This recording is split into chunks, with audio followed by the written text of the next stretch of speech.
thank you so much for agreeing to be on it. Oh, of course. Like I said, last couple of years we're not doing anything. All of a sudden we're real busy, but I'm still just kind of sitting here at home. So Friday morning it's okay. I can make some time for you. That's so, and I'm happy. Thanks for inviting me. It's nice. Of course. And where in California are you?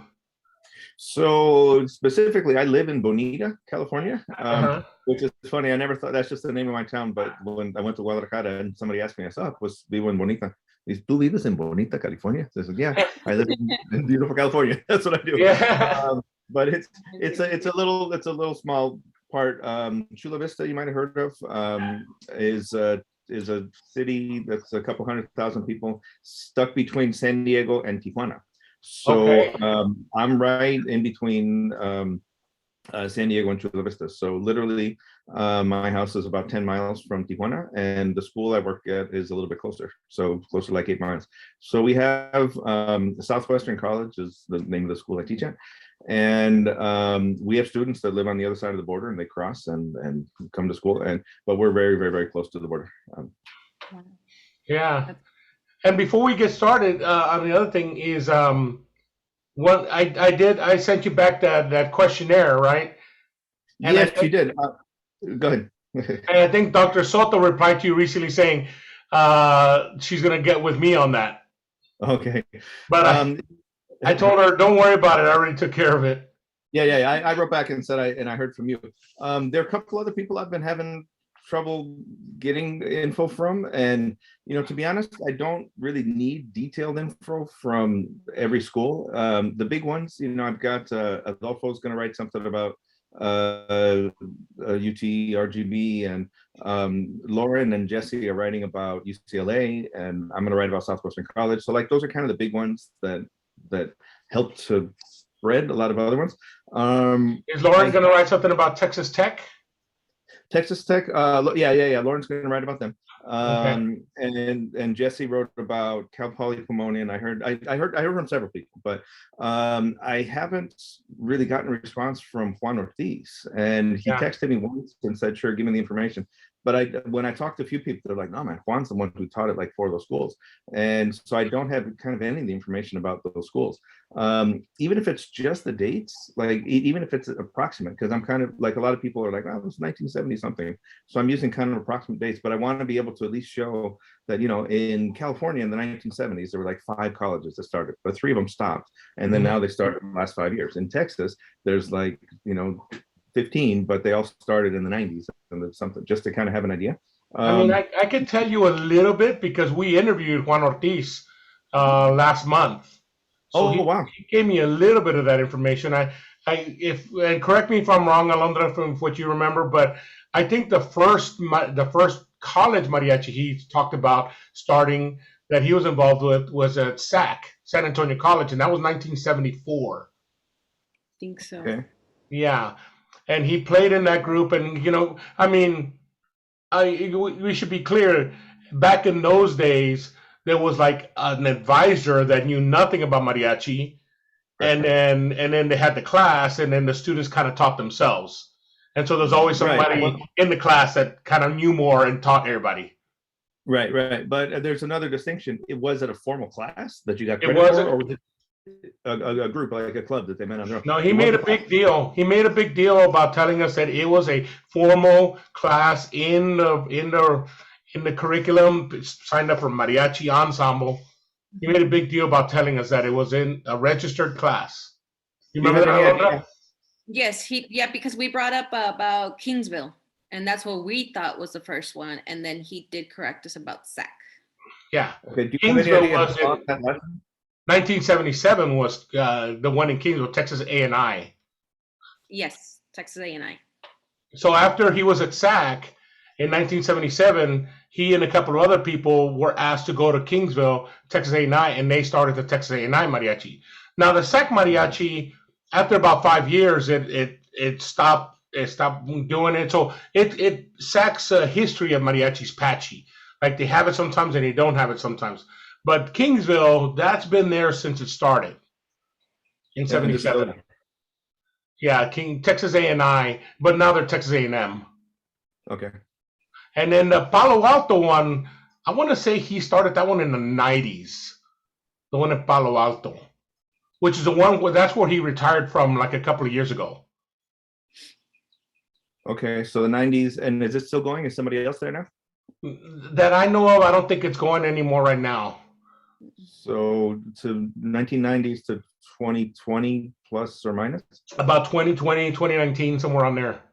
Okay, so I'll just put like approximate 1990s Yeah. to 20. Okay. I want to say like 94 maybe, something like that, like mid 90s.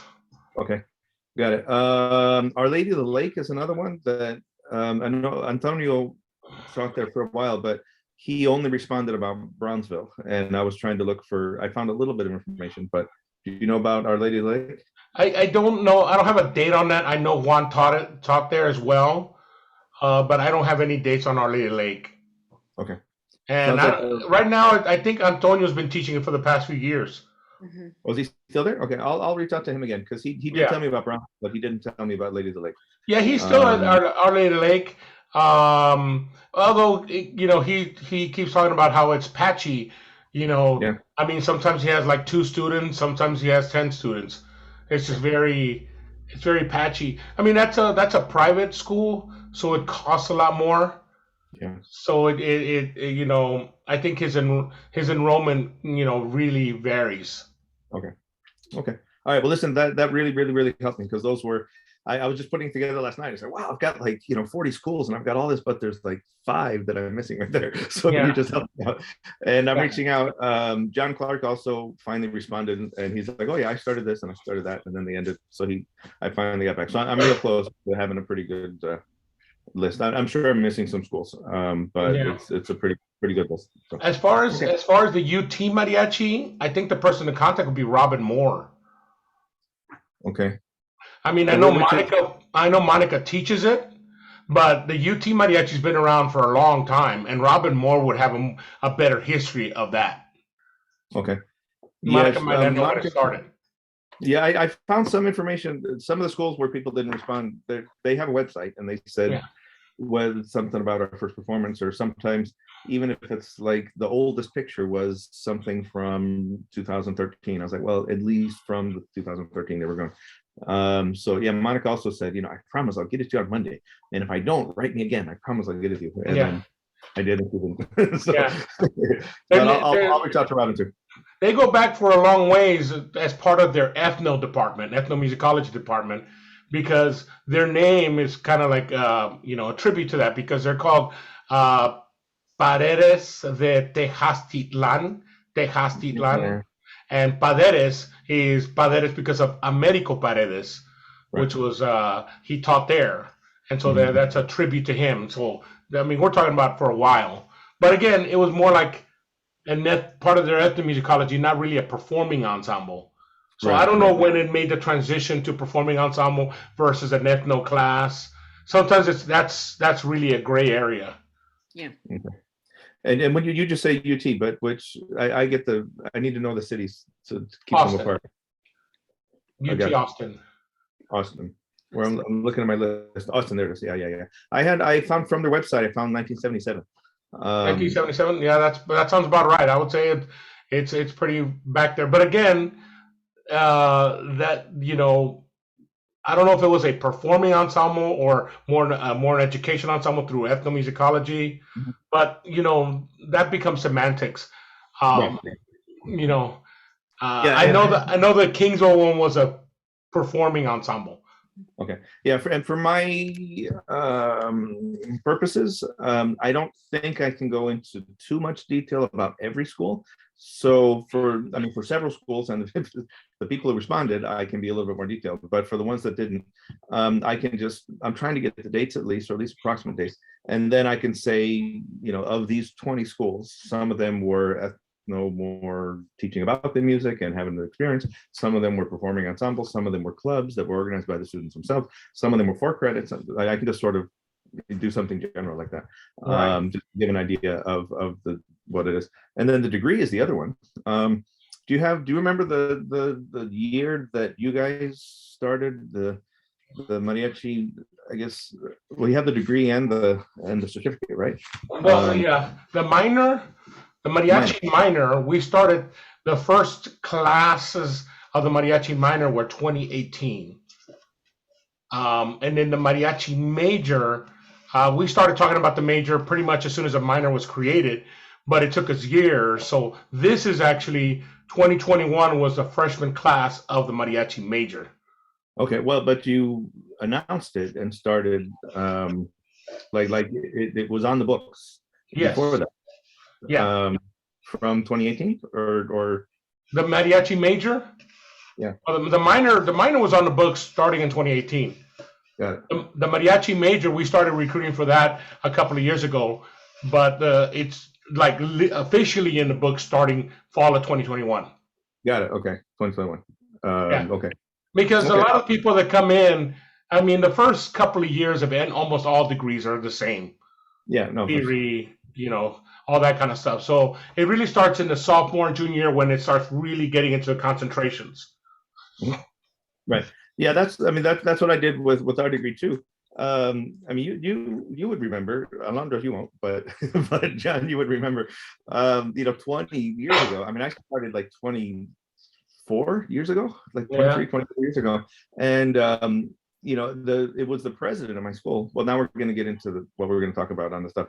So you're recording already. So when I started teaching, I didn't have the intention to start a mariachi program or degree or anything. I was studying music composition, but it was the president of Southwestern College, Serafin Sazueta, and he had seen all the Texas groups and the Tucson groups, and went to one of the conferences and saw these kids, and then said that they wanted to implement mariachi in the school. And so he was looking for somebody, and I just happened to have been finishing my doctorate at UC San Diego, and my thesis was a concerto for mariachi and orchestra that I wrote for Sol de Mexico, and my qualifying exams turned into Virtuoso Mariachi, which is a book that I published.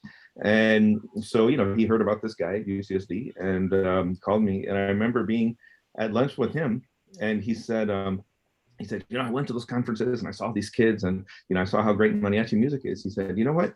I want to have a mariachi degree at my school, just like they have at all of those colleges out in Texas and all of those colleges in Arizona and New Mexico. And I said, wait, a mariachi degree? I said, there's no such thing as a mariachi degree anywhere in the world. Right. And but it was really interesting. I mean, much less in Mexico. I mean, everybody thinks that, at least in Mexico, but in the mariachi education movement, Mexico's way behind the United States. And as you guys know, Texas is way ahead of pretty much everybody in the world. But so he had this idea, and I said, that sounds really great, and I'll love to do it for you. But when I started, part of the job of creating a degree is to do to do research and to go around and find out if anybody else has a degree, find out if there is need for the degree. So I have to prove to the California Community College Chancellor's Office that students who get this degree either have a job they can get from it, or they have a way to transfer it to a 4-year school, because we're a 2-year school. So our degrees either are transfer degrees or they're professional degrees. And so I sent out a questionnaire to as many people as I could all around the country, and got back, 60 or 70 responses just about, what, do you need teachers? That was part of what my purpose for doing this was, to get mariachi kids from high school to come to the college to get this degree so that they can get their bachelor's in music education, but they have a mariachi background. So then they can be like the next level of mariachi teachers. And I was able to prove that there is a huge need. There certainly was, and even now, maybe more, that there's a need for mariachi teachers. And so that helped me to prove the degree. And but one of the big things about it was when I reached out to people, I also there was one question. Well, we're thinking about doing a degree. What do you think? And a lot of people were like, well, it'd be great, but it's impossible. There's no way to do it. The only way you can create a degree, you need a full-time mariachi trumpet teacher. You need a full-time mariachi violin teacher. You need a full-time mariachi voice teacher. You need a full-time mariachi history teacher. Then you need a full-time mariachi director. There's no school that's going to give you, 6 full-time faculty members to begin a program, the Mariachi program. It's completely impossible. And I remember very specifically because it's somebody that I know pretty well. And I don't know if I should tell you who it is, but somebody I know very well who was teaching at another university. And he said, it'd be great, but it's completely impossible. Don't even bother. And when he said that, it changed the perception in my mind. I was like, well, wait a minute, that's not true. It's like I want my mariachi students to learn how to play the violin. And learning how to play the violin is the same in mariachi as it is in the orchestra. I mean, the sound is different and the repertoire is different and style. But I mean, intonation, the hand position, bow technique, I mean, that's the same. Even the singers, the best mariachi singers are fantastic singers. You don't want to teach somebody to learn how to just sing in a restaurant and that's all you're going to do. You want to teach them how to vocalize and breathe and be really good singers. So why not have a classical voice teacher do that? Music theory is music theory. I mean, we don't need a separate mariachi music theory 4-semester sequence because major chords are major chords, etc. And so that's when it kind of changed, and it gave me this idea that we're not creating a brand new mariachi department completely separate from the music department. It's part of the music department, which is what you just said about your degree too. So it gave me this idea of our degree that we have. It's an associate's degree, and I say it's a mariachi degree, but it's an associate's degree in music with a mariachi specialization. And as soon as I said that, everybody said, oh yeah, of course. I mean, you can do it like that. I mean, that's easy. But when I said I want to start a mariachi program, they said, no, it's impossible. You can't do that. Right. So that tiny little twist of phrase saying it's part of the music department. It's a music degree, but it has a specialization in something else, or an expertise, or an emphasis, or whatever word you want to use. We use the specialization. So it just framed the debate in a different way. And as soon as we did that, I think it made it possible. Like a lot of people said, oh yeah, sure. All we need is one faculty member. And we already have somebody who's teaching ethno and can do this. We already have a violin teacher. We have a music theory teacher. We only need to add the armonía classes, maybe a mariachi history class, and we'd love to have that class anyways. We already have Mexican music history. Why don't we just have a mariachi music history? That's good enough. And and the ensemble. Right. So it just kind of reframed the debate. So. Yeah, no, I agree. The word we use in Texas is concentration. Sure. So we have a bachelor's of music education with a concentration in mariachi. It's no different than the music education degrees with concentrations in band, orchestra, or choir. This is our concentrations in mariachi. And there's some classes, like our 8 techniques classes, where we have to take guitarrón and vihuela, but they have to take theory. Yeah. All the theory is the same. We don't have a separate mariachi theory class. Right. I know there was, about the Escuela de Mariachi Olin Yolitzli in Garibaldi in Mexico? No. You haven't heard? Okay. There's a school. I don't know too much about it, but there's a university called Olin Yolitzli, which is a really weird name. But I think they have like a school of dance, and they have a school of arts, and they have the different. It's a school that has different departments, but it's kind of focused on the arts. And then they opened Escuela de Mariachi Olin Yolitzli, so like a different campus of this, and it's right in the Plaza Garibaldi. It's right like a block off the Plaza Garibaldi. And I just coincidentally about 10 years ago was doing something else in Mexico City, and I'd heard that they were just opening us up, so I called them and I went, and they literally was like a week before they opened. They were just starting to ask, and they were still putting together the curriculum and everything. And so I just was I guess you can say I was consulting, but they didn't like formally invite me to do it. But I was there, and just telling them what we did, and they were talking about what they were trying to do, and they want to have a degree, and they have different teachers on all the instruments, which is great. They have somebody who's teaching music theory class and everything. And then, but they were describing, we need to put together the music theory, and we need to, teach it, have like they were. What they were describing was literally writing a new textbook for this. And because, there are things that we do in the mariachi that's a little bit different than what they do. We talk about primera, segunda, tercera instead of 1, 4, 5. there's certain chord progressions that are real common that aren't that common in other types of music. So, but they were really, I mean, literally talking about, okay, well, I guess I'll sit down and I'll begin writing these textbooks. And I just sort of said to them, number one, is the purpose of having the school to, at least in part, to improve the image of mariachi, to make other people kind of respect mariachi a little bit more? Because again, Alondra, hopefully, I'm guessing since you're a little bit younger, you don't experience this as much, but certainly 20, 30 years ago, people really looked down on mariachi musicians. And I know it's still the case, but I talk to a lot of people who don't feel this as much. But in the United States, it's less true. In Mexico, it's been even more true. I mean, if you can believe it, that the classical musicians in Mexico just really look down on mariachis, and they're in the street. I mean, those guys, they don't know how to read. They don't know, they're playing out of tune. They're smoking cigarettes while they really look down on mariachis. And part of this whole mission of, trying of getting the mariachi approved by the UN to, as intangible cultural heritage of mankind. That's like to raise the image of mariachi. Part of opening the school and having degrees and doing things is to make people think and appreciate mariachi more. I mean, we mariachi musicians do, it's not among us. It's to try and get those other people to realize just how sophisticated and how great this is.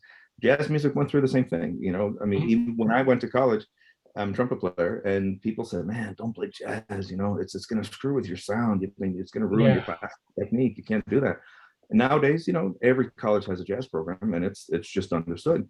And so anyway, so I when they were talking about creating the music theory textbook and creating a 4-semester sequence of how to teach mariachi music theory, I asked them, I said, well, does Olindo Lisli have a music school? And they said, yes. And I said, well, do they have obviously a music textbook or whatever they use? And they said, yeah. And I said, okay, if you want those people, professors in the music school, to respect the brand new Olindo Lisli that's going to be opening up in a couple of weeks, use their textbook. Ask their music professor to teach music theory 1, 2, 3, and then you can come in and teach music theory 4. They don't. I mean, maybe we don't need the atonal, stuff that is music theory 4, but let's get into mariachi specific stuff on there. But voice leading, mariachis use voice leading, major minor scales, form and analysis. I mean, all of that stuff that's in the music theory 1, 2, 3, mariachis need to know that just as much as the classical guys. So again, if you want them to not respect you, show them your handwritten, hey, look at me, I just made my new music theory textbook that's all scribbled like this. I'd say, man, these mariachis don't know what they're doing. If you want them to respect you, teach the exact same music theory course they already have. And again, it's just it's a mental shift. At the University of Illinois, where I did my bachelor's, the band program is like 50 years older than the music program.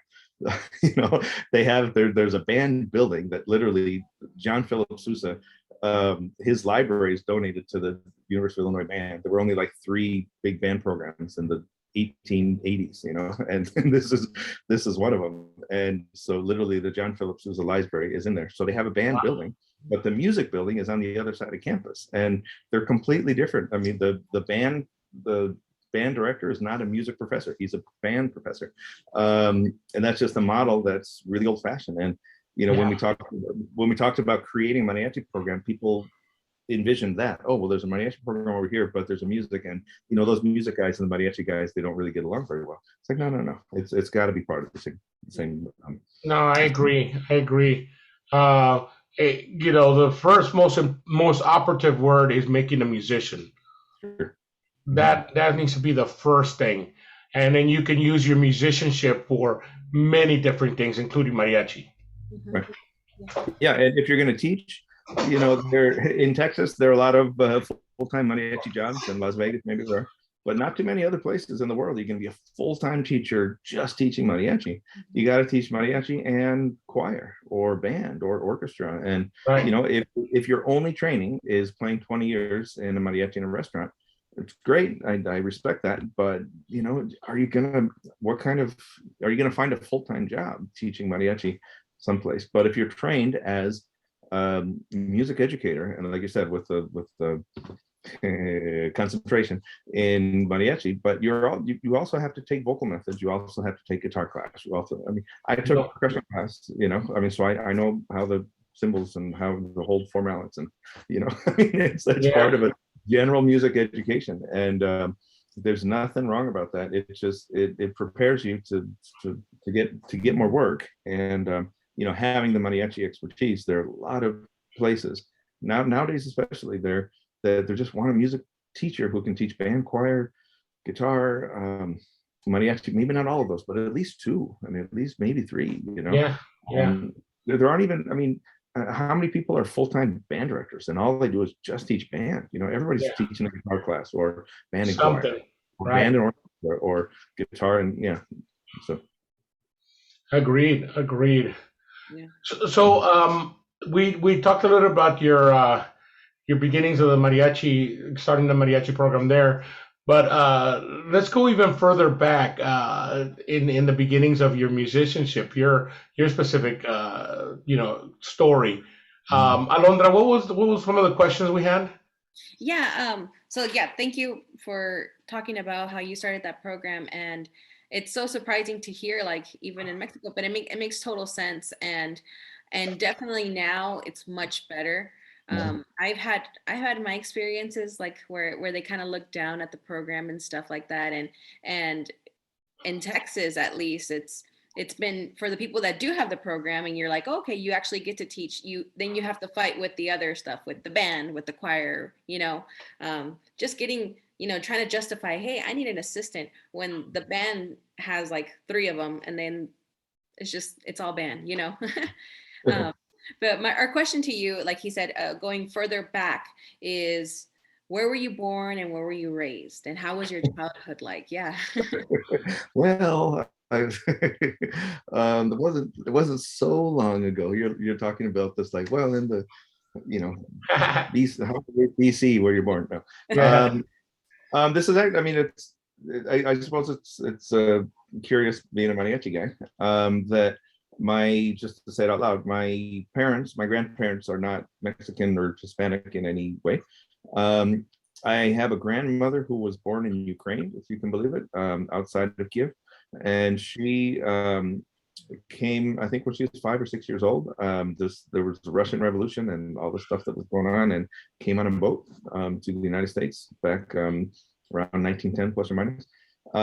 She married my grandfather. His parents were Irish, so they were born in Ireland.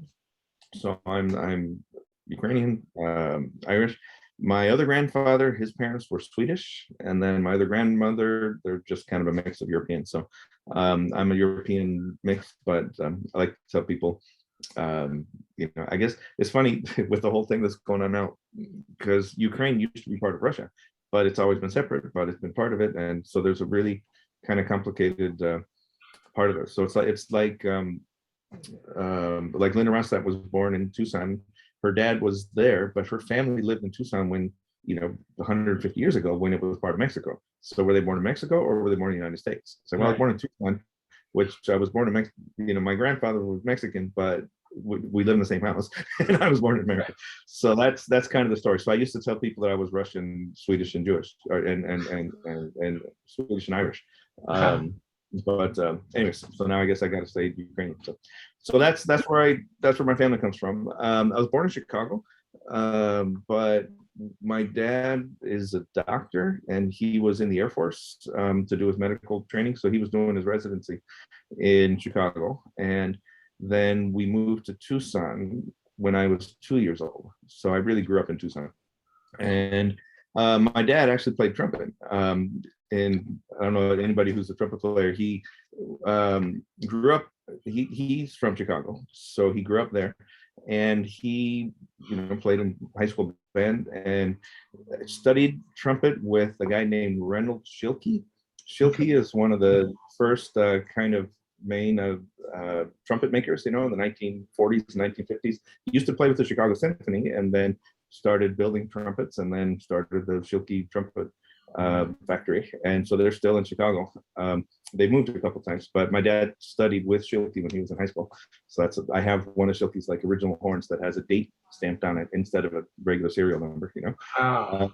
So when I was a kid, you know, I heard my dad playing trumpet a little bit, and my mom tells the story that my two brothers, I'm the middle of three boys, and my brothers would like, you know, start screaming, "Dad, stop playing the trumpet!" And they'd yell, and like for whatever reason, little Jeff would like sit there and would just be listening to him, and say, "Wow, that sounds cool." And so you know, elementary school, we could start band at 5th grade. So I remember just saying I wanted to be in the band, and the teacher showed all the instruments, and I said, "Well, let me play trumpet because that's what my dad does," and we had a trumpet in the house. So I played and enjoyed it, but I never thought like I'm going to make a career out of music. I mean, never, like that wasn't in the cards at all. So, you know, 5th, 6th, 7th, 8th grade, went to high school, and I guess I was 15 years old, I think, and I was at South Point High School in Tucson, and just had my trumpet after school one day, and somebody saw me and said, "Hey, is that a trumpet?" I said, "Yeah." They say, "Hey, we got a band and we need a trumpet player. You want to play?" And I was like, "Yeah, okay." And in my life, I've done this like the same thing like 10 or 15 times. So I've played in African pop bands when I was in college. I played in jazz combos. I played in big bands. I played in the British brass band. Played in, you know, just a whole bunch of different like weird, you know, contemporary improvisation ensembles, brass quintets, different kinds of brass ensembles, like just things that people say, "Hey man, do you want to play?" Now it's a little bit hard to keep doing that just because of time. But, you know, if somebody said you want to play, I just give it a shot. So I showed up to the first rehearsal. It was the Changuitos Feos. So I had no idea who they were. I didn't even know it was a mariachi, I guess, or I didn't know what mariachi was. Somebody just said, "We got a band," and my dad drove into rehearsal and, you know, was playing there. And the funny thing about it is that literally at the first rehearsal, there were 2 other trumpet players. So we had 3 trumpets and a vihuela, and that was it. Okay, so I swear, like, number one, why were they looking for another trumpet if you already had 2? But we couldn't play. We had no guitarra, no violins, no nothing. But I just remember showing up, and we were just, you know, we just hung out the whole time. We just played. We had a tennis ball and we were throwing it against the wall. I just remember feeling like all of a sudden these guys are my best friends. Like I had friends in the band, and but you know, but I was like, you know, I feel like I want to keep hanging out with these people. Very quickly after that, we had, you know, they brought some other people in. So there were there's a couple of sisters that played. One played guitarra and one played violin. So they showed up, and then the vihuela player's little sister, also started playing. I guess she played guitar. Her older brother played vihuela, and she played guitar. It's funny now. I never thought about that because she was little, but I think she was playing the guitar. And then and then brought a couple other people. So within a couple of months, you know, we had 10 people. It's, I guess, worth noting that it was 50-50 guys and girls. So a lot of people my age or a little bit older talk about the effect of, like, you know, all male mariachis or all female mariachis, or what do you think about women participating and everything. My first mariachi was mixed, period. So I didn't experience any sort of kind of backlash against, you know, why we have women and girls in mariachi. That just didn't exist. So then we got together, and the group sounded really good. And we went to the Tucson conference a few months later. That would have been 85. So I think, what was that, the 3rd Tucson conference, maybe? Maybe, yeah. Mariachi Vargas and Mariachi Cobre was teaching. And so, and the conference was real small. I'm guessing there were maybe 150 students total at the conference. I remember being in a room with the trumpets, and maybe we had 20 trumpet players, but there were 4 teachers, right? It's Steve and Randy, and Steve and Fernando. It's an attorney. And then Federico and Rigoberto were teaching with Mariachi Vargas. And they gave us music. I don't know if you remember Mariachi Vargas, 1985. That was when Mexicanissimo came out, or maybe it came out 86. But I remember showing up and they taught us Flor del Viento, Mercader, Lluvia de Cuerdas, Mexicanísimo. Like that's the first music that I learned, and this is all crazy mariachi stuff. So we had all these people that were there, just like, man, like they couldn't play this, but I just took the music and I was like, yeah, I mean, I can play. Like that's I can read like that. That wasn't hard at all for me. Also, they provided written music for y'all. Yeah, absolutely. They gave us written music. This was all the Mariachi Vargas stuff. And again, I was the one who could read it, where everybody else couldn't. Even though I'm the 15-year-old kid, and even back then, it was at least. I mean, there were a few kids, but a lot of them were professional mariachis that showed up because there weren't any other schools, right? It wasn't like now where you've got thousands of kids playing in school. Right. I think the first school in Tucson that started mariachi was like 1987, was after that. So when I did that, it was the Changuitos Feos, were the youth group in town. A year, right around the same time, a couple of people started Mariachi Nuevo, they called it. And so there were like 2 youth groups in Tucson, but none of them were in a school. There was just 2 different groups. So anyway, yeah, so they gave us printed music and I played it. And I remember Federico from Mariachi Vargas came over. And he said, you know, Jeff, you're playing the music in Spanish, and my Spanish was real bad. But he said, you know, you're playing the notes better than anybody else is in it, but that's not the way the music goes. And so he was trying to tell me like how to play it like a mariachi. And I remember real specifically, it was Lluvia de Cuerdas, and there's a passage which is written with slurs, and I played da da da da da. Da, da, da, da, da, da. It's slurred, it's not hard. He said, no. Do the do the do the do do do the do the do the do. And I said, okay. And I'm reading it. Da da da da da. I said, no. And he looks at me like this, and he points to his tongue. Like this. And I tried it again, and he just like whatever. And he turns and he walks away. And I was like, does he literally mean I should be like, using my tongue to do that? Well, let me try it. And I go do the and he turns around. He's like, that's the way to do it. That's it. And and for whatever reason, I don't know. I can't explain this, but for whatever reason, you know, this American kid who, you know, didn't know anything about mariachi, but I have a knack for hearing music and being able to reproduce those style things. And part of it is a teacher who's going to actually spend the time to tell you specifically, you know, it's a violinist, you have to take this finger and put it like that, and then that's what we do. Like it's somebody who's going to take the time to show you. But for whatever reason, I have that ability. And you know, I mean, when I play with mariachis, they say, oh yeah, you guys are mariachi. And when I play in the orchestra, they say, oh yeah, you know, guys are orchestra trumpet player. And a lot of times they don't believe that I can actually go back and forth. So I can't explain why, but you know, I just have an knack for that. So I remember very specifically at that conference here in Vargas, feeling that sort of encouragement.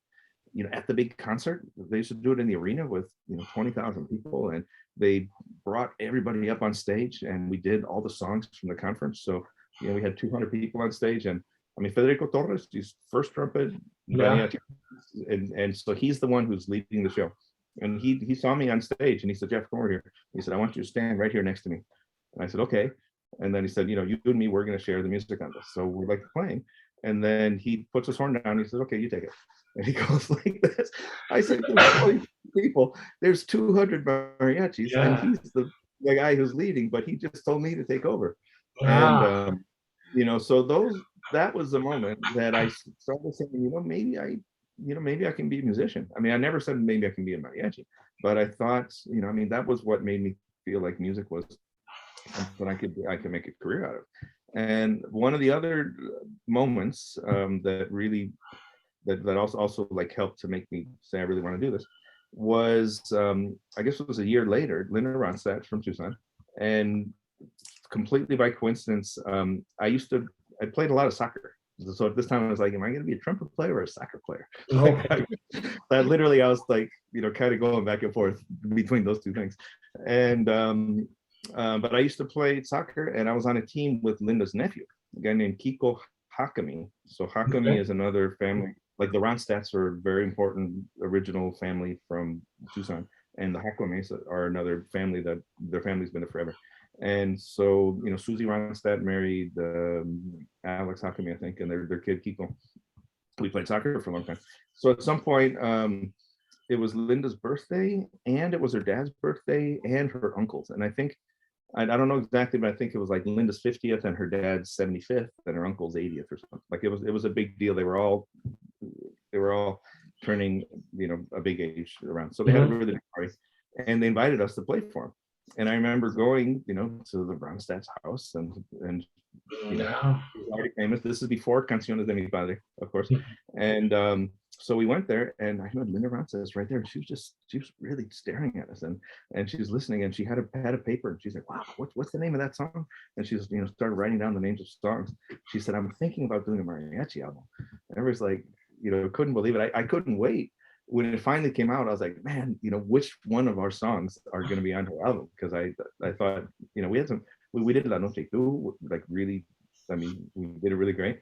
You know, Mexicanísimo was on. We used to play Cascabel. You know, I was like, man, is she going to put one of our songs on the album?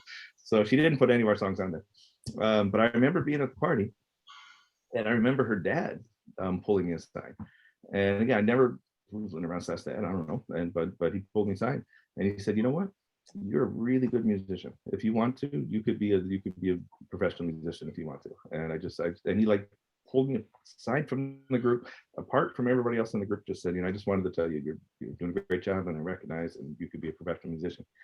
And that's one of the moments I just kind of thought, well, maybe I'll study music in college. I mean, if it's one thing if my mom says, you know, gee, Jeff, you sound really nice when you play that. Yeah. When you're another thing when, you know, some random person who's Linda Ronstadt's dad actually says that. And so that was kind of why I started thinking that I wanted to, you know, study music. It was late. I'd already applied to liberal arts schools, and, you know, I, you know, didn't apply as a music major. And then there was somebody from University of Illinois who was on spring break, and they had a alumni band that would just like a Dixieland jazz band. And one of the guys that works at the school still likes to play, so they would take a week and just kind of go someplace and play some concerts at, you know, retirement homes or things like that. So he's in Tucson, and somebody said, hey, there's these kids that play mariachi, you should hear them. Came to hear us play at this restaurant. And then sent a letter back to the leader of the group. Joe Mendoza was the leader of the group, and he said, you know, I really love hearing you guys play. He asked, what's the name of your first trumpet player? And he had his business card, and he was, you know, alumni outreach director for the School of Music at the University of Illinois. And I was like, you know, it wrote him back, and he said, yeah, you know, we'd love to invite you to come to the school. So I've got a whole lot more little stories about that, but you know, it was 100% because of mariachi that I decided to study music. Wow. I never thought about that. It was because of the mariachi that I got into the college, because somebody heard me playing. There's more stories, like when I auditioned, you know, I fell on my face playing something classical, because I used to get really, really, really, really, really, really nervous. Anytime I had to play solos, I'd be crazy nervous. But if I was playing mariachi, I could just play in front of 10,000 people, and there's no problem. And so I completely fell on my face in the audition, and they said, well, just play something mariachi. And so I just played it, and I said, okay, great. We just want to see if you can play the horn. All right, you're in the school. And I studied composition, but I was always playing mariachi on the side. So at some point, I even kind of stopped playing trumpet in the school, but I was always playing trumpet on the side. So if I hadn't been playing mariachi, I might have given up the trumpet, because I was studying composition. And then when I did the research for the doctorate, and then the concerto that I mentioned, that finished that, like that was kind of, well, let me bring this thing that I do on the side into the work that I'm doing, and that led directly to the job at Southwestern College. So I stepped in this job straight out of school, so I didn't even have to look for a job; it was offered. Wow, great.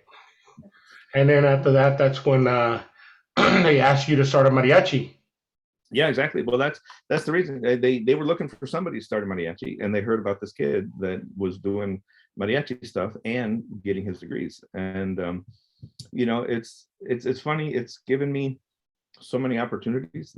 This sounds kind of hokey, but I'm very sincere when I say this. That, you know, I mean, I reconnected with Federico Torres a couple of years later when they were in San Diego, and it had been like 10 years I haven't seen him. And Vargas was in San Diego, so I just kind of went someplace and to see if I could find him. And he saw me across a room. There was 100 people in a room, and you know, press and everything. And he saw me 10 years older. You know, I'm 27 now, 28 instead of 18, 17 the last time he saw me. He recognized me. He said, "Oh my God, Jeff, come over here." And he gave me a big hug. He said, "Oh, I haven't seen you in 10 years. You know, how's your mom and dad in Tucson?" And like, how could he didn't know I was in San Diego. Wow. You know? But so I reconnected with him. You know, he introduced me to Ruben Fuentes. Ruben Fuentes started inviting me to write music for Mariachi Vargas. You know, the first potpourri that I wrote for them called Las Voces de Fuentes. I was in Guadalajara when they rehearsed it, and they asked me to come up on stage and play with them. And I played the whole week. I played a week with Mariachi Vargas. You know, all the stuff. I mean, all the galas, all the private things that they went out to do. I was on the cart, on the float, you know, in the parade. I was with Vargas. It was only a week, you know, so I didn't, you know, I wasn't a member of Vargas, but I played with Vargas for a whole week. Awesome. You know, we've That's done fantastic. No, thanks. I mean, I write music for them a lot. I've written, I don't know, 12 or 13 pieces in the last 15 years. Published a couple of books. You know, I did now with my students. We've gone all over the world to do tons of stuff. So, like I said, it's going to sound like I'm being overly sentimental or exaggerating something, but literally, I'm 100% sincere when I say that I feel like I owe something back to this whole mariachi thing. You know, like all of these opportunities that I've gotten to be able to solo with the Jalisco Symphony, the San Diego Symphony, with Tyler, Texas. We did the concert. We played the concerto in Tyler. Colorado Symphony. I'm conducting the Aguascalientes Symphony next week in the Feria de San Marcos. So it's going to be like the 10th time I've conducted them down there. Like I've done all this stuff, and 100% of it is for mariachi. So, you know, if I can write a book that will make it easier for a high school teacher someplace to start a mariachi in their school, like I feel like I owe this back to mariachi music. So anything that I can do to help promote mariachi education. To what we do here is we raise money and then give scholarships to the kids who are studying mariachi to help them go to school. Just all these projects, you know, that I try and do. Right. So I feel like I owe something back to the music. Yeah, and that's what you just mentioned was the start of the Mariachi Mastery Series book, right? Yeah. So when I started at Southwestern, you know, it's like, okay, the guy hired me to teach mariachi. I literally said, okay, I'm gonna buy the mariachi book, and I went looking around. I was like, well, there's no such thing as a mariachi method book, you know. Where there's the standard of excellence, band method. There's the, what do they call it, essential elements. Like those exist, and a new teacher just buys the book and you teach the music. But it didn't exist. So I spent, you know, the first few years I spent learning how to teach, because I didn't know how to teach. I didn't train to teach mariachi music. Right. Nobody did. I'd been playing it, but I had to figure out how all the different instruments work, and had to start transcribing music, because you couldn't buy music, or any music that you can or could buy was really poorly notated and lots of mistakes. So I had to write my own stuff. I worked on the degree for the first really 4 or 5 years.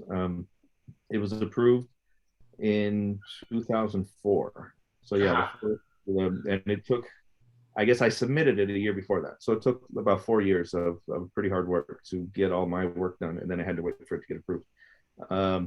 And then after that, I said, I'm going to start writing the book. And, you know, in my class daily, I would try and figure out exercises, or how am I going to teach these guys to play these rhythms, or what are the things that cause them problems? And then how am I going to solve that problem? And then, okay, so the next time I have to teach somebody that, this is my strategy for teaching them that. And so I had just been collecting things little by little. And then just through a long story that I won't tell you, but just different connections, I found my way to talking with Chos, some of the editors. That the coincidence is that I already knew these editors, but it took somebody meeting somebody, and then meeting them. And then I talked to these guys, and they said, okay, well, this is the person you need to talk to. And the person I need to talk to was sitting playing horn in the orchestra that I was playing trumpet in. So the La Jolla Symphony, he was playing like he was playing second. He's a guy that I know really well. I just didn't realize that he that he was the instrumental music editor for Joe's. So this big long circle, and then I finally okay, so you're the guy I need to talk. So we talked, and I actually met Mark Chose, who's the son of the founder and the president, and we strategized, and I gave him my ideas, and he gave me his ideas, and they sent me a lot of the different books they have. The jazz method. I don't know if you ever seen the Standard of Excellence jazz method. I have not. It's yeah, Dean Sorensen wrote that. So they have the Standard of Excellence, the band method. That's Bruce Pearson that just did the teach band. But then Dean Sorensen wrote, it's still branded Standard of Excellence, but it's the jazz method. And it's we patterned the mariachi book after that one, meaning there are a lot of short exercises that teach each of the different styles. So in jazz, you know, rock is a style of jazz bands that play, swing, samba, bossa nova.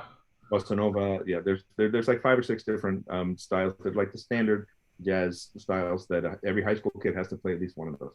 And so in order, how do you teach a kid to swing? Well, he wrote some little exercises that are like 8 measures long, that where you say do do do do, and then you play it da da da da, whatever, and then you listen to the recording, and then you sing it, and then you say it, and then you do this, and it's 8 measures long, and then you're done. The next one da da da da da, da whatever. The next one is this, and you have 10 little exercises like that, which you can learn them in a day, and then you've got a song, and the song is made up of those little things. And the drummer is learning a different rhythm, and the piano player is learning different chords, and the bass player is learning this, and the saxes and trumpets are learning this. And then after you do these couple of exercises, you have a song. And like literally somebody, bassoon player from Idaho who's never played jazz before can use this book and listen to the recordings. And in 1 week, you've got your kids playing, and they sound like a good jazz band. And so that was the model. We said, well, we've got rancheras in 3/4, rancheras in 2/4. We've got the bolero, we've got the son jalisciense, we've got the jarabe, we've got the guapango, we've got the jarocho. And so how do I teach just the basics, whatever. And that's why we wrote those short exercises that are the first ones are like 8 measures long, the longest ones are like 15 or 20. Then the ones where we get into the sones, where it's all about style, you listen to 4 bars, and then you play 4 bars. You listen, and then and then at the end of doing these 8 to 10 little exercises, which are very easy exercises, but if you do them, then you've got a song that's a real mariachi song. And any bassoon player in the middle of Idaho that's never played mariachi before can just go through these exercises, and then your kids are going to be playing something that sounds like a pretty legitimate mariachi. Yeah. No, I agree. When we talk about the Mariachi Mastery Series, when we go through it in our mariachi teaching lab, a big thing, in Texas, I don't know, it's probably everywhere, but they, in all these music ed classes, all the students are expected to provide lesson plans. Let me see your lesson plans. What's your lesson plan? And I tell the students, I said, the beauty about the Mariachi Mastery Series, it basically makes all the lesson plans for you, building to the song. Right. Yeah, that's the point. I mean, even like, I'm not talking nothing against bassoon players from Idaho, but like somebody who has absolutely don't speak Spanish, I no idea what this is. It defines the terms. In mariachi, we call them rancheras in 3/4, like a waltz, so it's the valseada. We define these words. The primera, segunda, tercera. These are different ways of calling these chords that are applicable to this. Just the basic patterns that you have to learn. And if you do the whole book, you'll be able to play like 80% of the mariachi repertoire. I mean, literally play that. Give them La Negra, they'll know how to do it. Give them Cascabel, they'll know how to do it. It's not going to be easy. They don't know the songs, but you know the techniques and what is necessary in order to learn those. The different bolero chord progressions where you do C major, D minor, E minor, E flat diminished, D minor, G7, C. Right. That's a circle that we just do in all the boleros. Well, I took a bolero and I wrote that and I said, this is the circle, learn this, memorize it. And then not everybody does it, but this mariachi mastery tip for the armonia players, learn to play this in all 12 keys. And it's like, okay, well, I'm going to teach myself to do this in D minor, now in E minor, now in F minor, now in G minor. And if you do that, then when you're playing a gig someplace, oh yeah, I already know that stuff. So, we didn't teach every chord progression in the world, but the major ones, the minor chord, A minor, G, F, E7, A minor, that's a different one. Or the C, A minor, D minor, G7, C, that's a different one. If you learn those three, plus the basic primera, segunda, tercera, you've just covered, 80% of the standard repertoire for mariachi. And, so it's just trying to, like you said, trying to give the lesson plan, because that teacher now, so I'm just imagining a teacher who's like, okay, well, they told me to teach mariachi music. What do I do? Like, are you just going to go online and Google most famous mariachi song, La Negra? Now, how do I teach the song? I have no idea. Even and should not be the first song you teach. That's not exactly. You know what? There's a teacher who was here in town, who's still here. Again, I won't tell you his name, but I remembered when he was new, very, very enthusiastic, and went out and talked to a lot of people, and they said, okay, I have to teach a song because Jeff told me that song is important. So what's the first song that I should do? And it was either La Negra or I think it was Relámpago. Somebody told me Relámpago is the first song that you should learn. I was like, if you got guys who've never played guitar before, that song's got the contratiempos, it's got the redobles, it's got the stuff. So he bought Relámpago from Mariachi Connection. He was trying to teach that to his beginners. And I was just like, it's I'm sorry, and I don't blame you. Like, I'm not telling you that you're doing something wrong. I'm telling you that, like, there's a way to build up to that. And actually, I took music and I rewrote the harmonia parts for him as a simplified rhythm. I said, teach this first, and once they learn this, then you give them the actual page so that you can do that. And that's part of the experience that I said of figuring out how to teach these things. Like, well, first you teach them like this, and then you teach them these extra techniques, and then you go through to build up on it. So. Yeah, I think one thing I like saying a lot to students is instead of thinking about it as you're learning songs, I don't want to teach you a song. I want to teach you how to play your instrument, and then you can apply that to a bunch of songs. Sure. Yeah, I mean, how many times have we been judging the UIL, and I just telling somebody, oh well, there's a wrong note, or you need to do this, and they look at you like what key are you in, and they don't know. There's one that just really stuck out in my mind. There was a trumpet player that the group was very well rehearsed, and they played and very consistently, and it was great, but both times through this song, this trumpet player played a B flat instead of a B natural, or whatever, and they did it twice, and I know that they did it on purpose. But I heard, and it wasn't so horrible. It was a little thing where they, they're going to the segunda and you have to whatever. So there's a little chromatic in it, and it wasn't in the music. So I said, oh well, by the way, right there, it's supposed to be B natural instead of B flat. And I just remember the kid was just looking at me like. And I stopped. I said, well, do you know what I mean? And they said, well, no, I just know the numbers. I don't know the letters. Oh. I was like, wow, okay. And I was like, you know what? That's not your fault. Yeah. I just looked at the teacher and I said, okay, well, you guys sound wonderful, but we're taking shortcuts. It's not about learning this song and playing this song perfect and practicing this song forever, and I'm going to show you numbers until you learn it, because how are you going to learn the next song? Right. You need to learn techniques. You need to learn how to play your instrument. Back to the story of me with Vargas. It's I already had some private trumpet lessons, and I already played in the band, and I already did these other things, and then so when I showed up, the notes were the easy part, so I could just focus on trying to think about style, whereas somebody else, you got to think about fingers, you got to think about this, and like I don't know. So it's I completely agree with you. Like we need to teach them, teach them to be musicians, and then they can use their techniques to do whatever they want. I like a saying that Mr. Lopez always says. It says, "Give a man a fish and he eats for a day, but you teach him how to fish and he eats for a lifetime." And Yeah. I think as educators, that's something that educators should be doing. Like you said, not just rehearsing that one song, but teaching them to be musicians at the end of the day, because that is in our job description, to teach music. No, it's a very good point. And we're so lucky that we get to educate, we get to teach music through mariachi, just as a band director gets to do it through band or through choir, through orchestra. But we get this beautiful art, which is we get to teach through mariachi. Yeah. No, 100%. And I mean, I think not enough people really think about what we're actually doing. It's just like, well, I mean, and I understand, it's completely understandable. You know, my my room's a mess. You're looking at like the neatest part. Right? The thing is like total mess, because I just got so many things, and I've got music from, you know, last weekend's concert, and I've got scholarships that people are turning in, and I've got instruments. It's just like it's complete mess.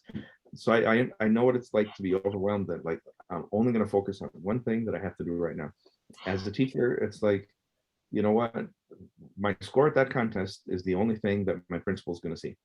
So I'm going to do whatever I can to get the highest score possible. If I need to cut a couple corners, like my principal's not going to know if my kids know how to read or not, or if they know the numbers of the letters. My principal has no idea what that means. Right. My job is to get as high a score as possible. And you know, I just wrote a little article that we're going to publish in the Mariachi Education Journal thing that is that they started last year. So, Yeah. Elliot. Yeah. So I wrote a little article about contests and about exactly this point, like what can we do as contest organizers to encourage teachers and to tell the teachers that it's not about, you know, just how fast and loud and how many songs you can squeeze into 8 minutes.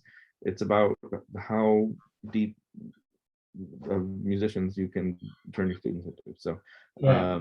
you know, just trying to think, you know, teach them how to fish. So how do I test how well they fish instead of testing, you know, how big a fish they're going to serve to me on the plate? You know, let's have a contest where, you know, you can't do it in, I don't know. Anyway, so there's different ways, and there's different things that we might be able to do, but certainly encouraging teachers to do as much as they can to create well-rounded musicians. And I think Agreed. Yeah. Well, Jeff, I think we're getting to the end here. You know, Ms. Alonda, do you have one more thing you want to ask, Jeff? Yes. We would like to honestly, again, thank you for your time that you're sharing with us, because we know you're busy. And thank you for your contribution into the mariachi world. And with that being said, our final question for you is, how would you like to be remembered? Well, I hope I'm not going to die anytime soon, but Not like that. no, that's a good question. I guess you get to the point where people start asking different questions. Yeah. I guess, well, reframe it as, how would you like people to think? What would you like people to think about you? Right. Or something like that. Yeah. Because not to be too personal, a few years ago, I've got a scar that's like this big because I had a big operation for my heart and everything. So things like that are actually like sort of on my mind. Yeah. How would you like people to think about you? Well, I mean, I'd like, it's, you know, it's a funny world because there's a lot of, what's the word? I don't want to say jealousies, but there's a lot of like backfighting and a lot Envy. of kind of talk. Yeah, envy, yes, and stuff. It's there's a lot of that in the world, and you know, I hear from friends, it's like, oh, you know, that guy said this about you, and I try to stay out of any of those things, and I try and be as positive as I can.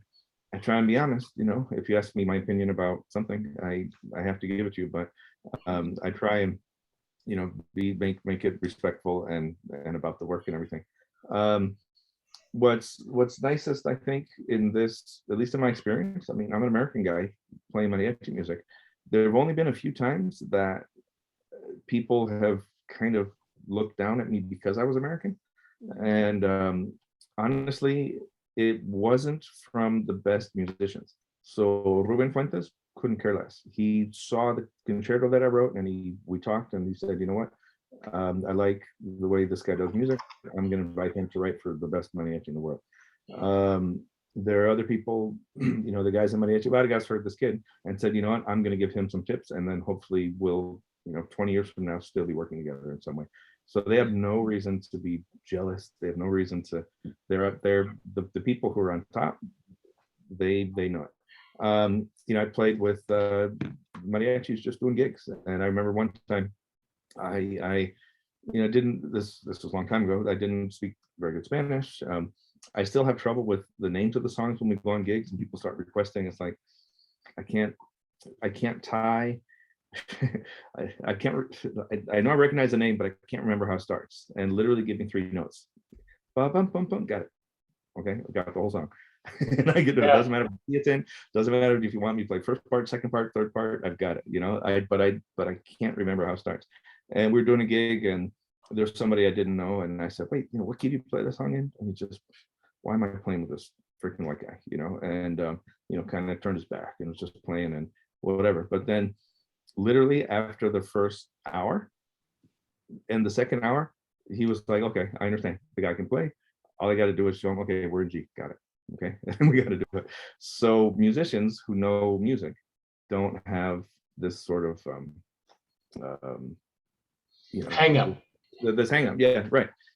It's the people that don't know, or it's the people who are themselves really insecure about it. Right. That are like, well, that guy's not really that good, or his arrangements, my arrangements are better. It's like your arrangements are great. I hope you enjoy my arrangements. There's no competition in that. There's no reason to do this. So I don't know, I guess like how I like people to think, I would like to think that people would say that I have made a contribution and I've done something to help people to promote mariachi, to make the music better appreciated, more widely appreciated, more respected.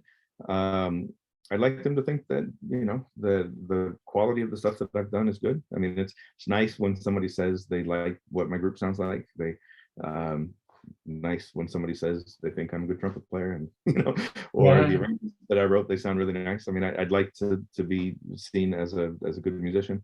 I don't know, but I guess the most important thing is just to be recognized as making a valuable contribution. That's more important. Agreed. Yeah. So it is funny that I don't know why I got in that loop, because it's a little bit hard to answer the question that I wasn't expecting. Yeah. But, not that there's anything wrong with it, but it makes me think. But it's just there's just so much stuff in the world where you hear about somebody saying something or doing something. It's like, well, why?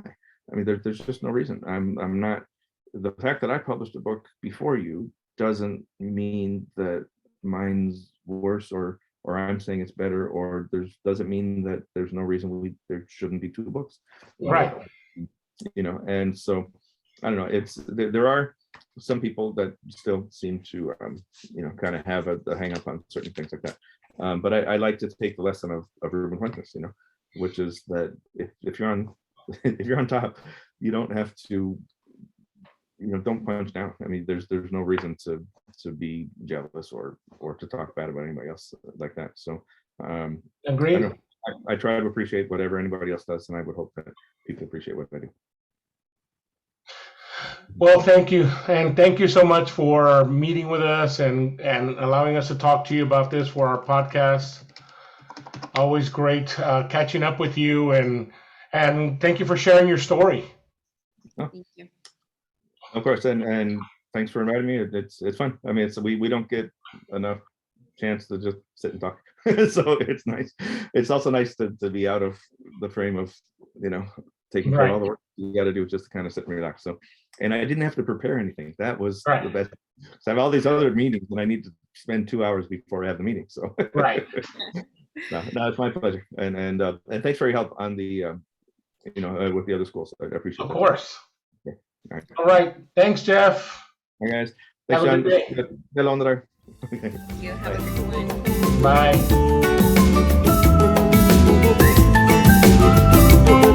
Bye.